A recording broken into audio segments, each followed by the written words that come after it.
मित्रों, महात्मा बुद्ध को उनके धैर्य और शांति के लिए जाना जाता है। लोग उनसे प्रेरित होकर अपना जीवन संवारने का प्रयास करते हैं और उनके रास्ते पर चलकर सही दिशा का चयन करते हैं। ऐसे में चलिए आज आपको ऐसी कथा सुनाते हैं जिसमें जब महात्मा बुद्ध को एक दुखी आदमी मिला तो उन्होंने उसके दुख का निवारण कैसे किया। एक बार की बात है, आश्रम में एक व्यक्ति 2 दिन बिताने के बाद गौतम बुद्ध के पास जाता है और उनसे सवाल करता है कि मेरे मन में कई प्रश्न जाग रहे हैं और मैं आपसे उन सभी प्रश्नों के उत्तर जानना चाहता हूँ। महात्मा बुद्ध मुस्कुराए और कहा, पूछो तुम्हें क्या पूछना है।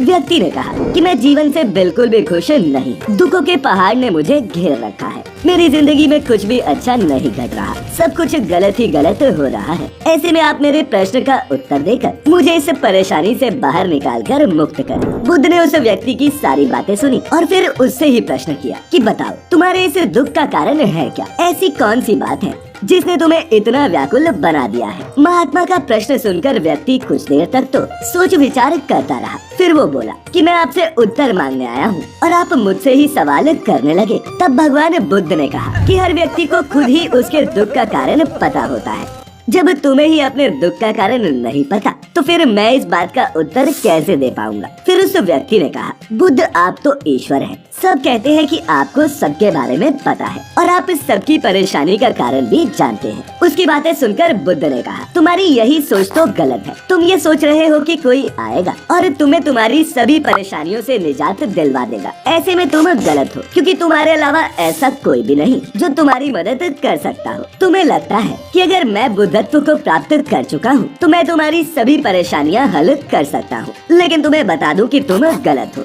मैं भी तुम्हारी तरह ही हूँ, बस फर्क इतना सा है कि मैं इन सभी चीजों से काफी दूर हूँ और जिस दिन तुम्हारे अंदर ये सारी उलझनें खत्म हो जाएंगी उस दिन से तुम्हें भी किसी बुद्ध के पास जाने की जरूरत नहीं पड़ेगी। फिर बुद्ध ने उस व्यक्ति से एक और प्रश्न किया, क्या तुमने कोई फूल देखा है। जिस पर उस व्यक्ति ने कहा कि ये कैसा प्रश्न है, फूल तो हर व्यक्ति ने देखा होता है। इस पर महात्मा ने कहा, अब फूल सवेरे एक कली होता है, दिन में वो खिलकर फूल बनता है और फिर रात में मुरझा जाता है। इसीलिए अगर पुष्प भी यही सोचे कि शाम को तो वो मुरझा ही जाएगा तो फिर वो खिले ही क्यों। ऐसे ही अगर तुम भी हमेशा अपने दुखों के बारे में सोचते रहोगे तो तुम भी कभी खुश नहीं रह पाओगे। इसीलिए अच्छा रहेगा कि तुम अपने जीवन की सकारात्मक चीजों पर ध्यान दो जो तुम्हें खुश रखे। उन छोटी छोटी बातों को याद करो। जीवन में यदि तुम खुश रहना चाहते हो तो तुम्हें नकारात्मक चीजों को छोड़कर सकारात्मक चीजों की ओर बढ़ना होगा। गौतम बुद्ध की ऐसी बातें सुनकर वो व्यक्ति कुछ देर तक सोचता रहा और फिर कहने लगा कि बुद्ध, क्या ऐसा हो सकता है कि मेरे जीवन के सभी दुख एक साथ खत्म हो जाएं और मेरी सभी परेशानियां समाप्त। तब बुद्ध उनसे कहते हैं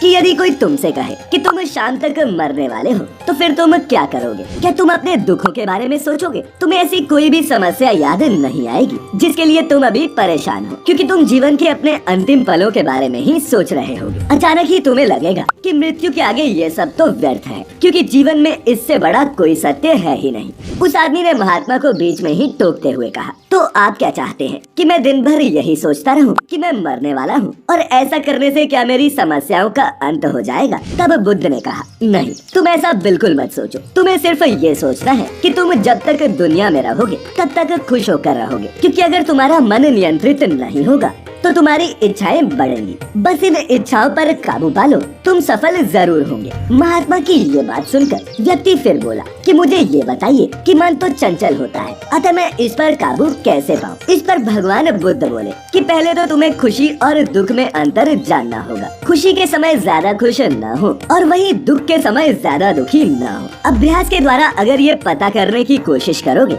तो यही जानोगे कि तुम्हारी इच्छाएं ही वो होती हैं जो तुम्हारे दुखों का कारण बनती है। जीवन में जितनी इच्छा के पीछे भागोगे उतना ही दुख तुम्हें घेरेगा, क्योंकि जब मनुष्य की इच्छाएं पूरी नहीं होती तब वो दुखी होता है। इसीलिए इन पर काबू पाना सीखो। ये सब कहने के बाद गौतम बुद्ध ने उस आदमी से एक और बात कही। उन्होंने कहा कि चलो मैं तुम्हें एक ऐसी बात बताता हूँ जिसे जानने के बाद तुम्हारे सभी दुख खत्म हो जाएंगे। महात्मा की बातें सुनकर व्यक्ति बड़ा खुश हुआ और कहने लगा, कृपया मुझे वो उपाय बता दे। तब गौतम बुद्ध ने कहा, तुम 2 पन्ने और एक कलम लेकर आश्रम के एक कोने पर बैठ जाओ और किसी से भी बात न करना। एक पन्ने पर अपने सभी दुख और उनके कारण लिखना और दूसरे पन्ने पर अपने सभी सुख लिखना। और हाँ, आराम से लिखना, क्योंकि तुम्हारे पास समय बहुत है। इसके बाद वो आदमी बुद्ध को प्रणाम करके वहाँ से चला गया। कुछ दिन बीते और वो व्यक्ति पुनः महात्मा बुद्ध के पास पहुँचा। उसके हाथों में बहुत सारे कागज थे। फिर उसने बुद्ध को कहा कि मैंने सब लिख लिया है।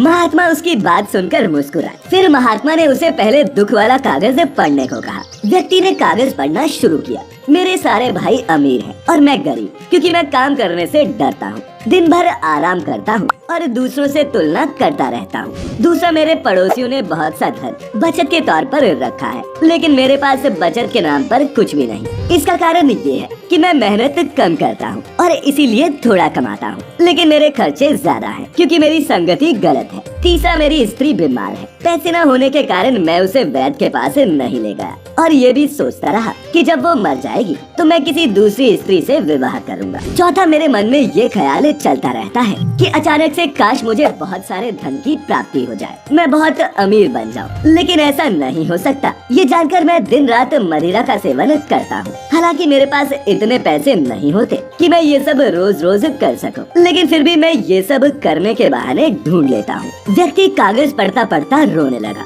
और उसे एहसास हुआ कि उसके गलत कामों का ही ये नतीजा है जो उसे इतने दुख झेलने पड़ रहे हैं। अब गौतम बुद्ध मुस्कुराए और कहा, चलो अब अपना खुशियों वाला कागज पढ़ के सुनाओ। तब वो व्यक्ति फिर से उत्साहित होकर उस कागज को पढ़ने लगा। उसने कहा, मैंने जो कुछ भी इन 2 दिनों में सीखा वो मैं अपने पूरे जीवन में नहीं सीख पाया। पिछले 2 दिनों में मैंने ये सोचा कि मेरे अंदर असीम शांति और खुशी का सागर भरा पड़ा है तथा मैं इस अनुभव को पाकर अत्यंत खुश हूँ। मेरी खुशी की सूची काफी लंबी है और मैं आपको इतने पन्ने पढ़कर नहीं सुना सकता। उस आदमी के मुंह से ये बातें सुनकर गौतम बुद्ध फिर मुस्कुराए और कहा कि व्यक्ति को जब तक ज्ञान नहीं होता तब तक वो अंधेरे में भटकता रहता है, और जब उसे अपने मन को नियंत्रित करने का सही उद्देश्य मिल जाता है उसके बाद वो अपना जीवन भी खुशी से बिताने लगता है। तो मित्रों, हम भी ये उम्मीद करते हैं कि दुखों के निवारण की ये शिक्षा आपको भी समझ में आ गई होगी।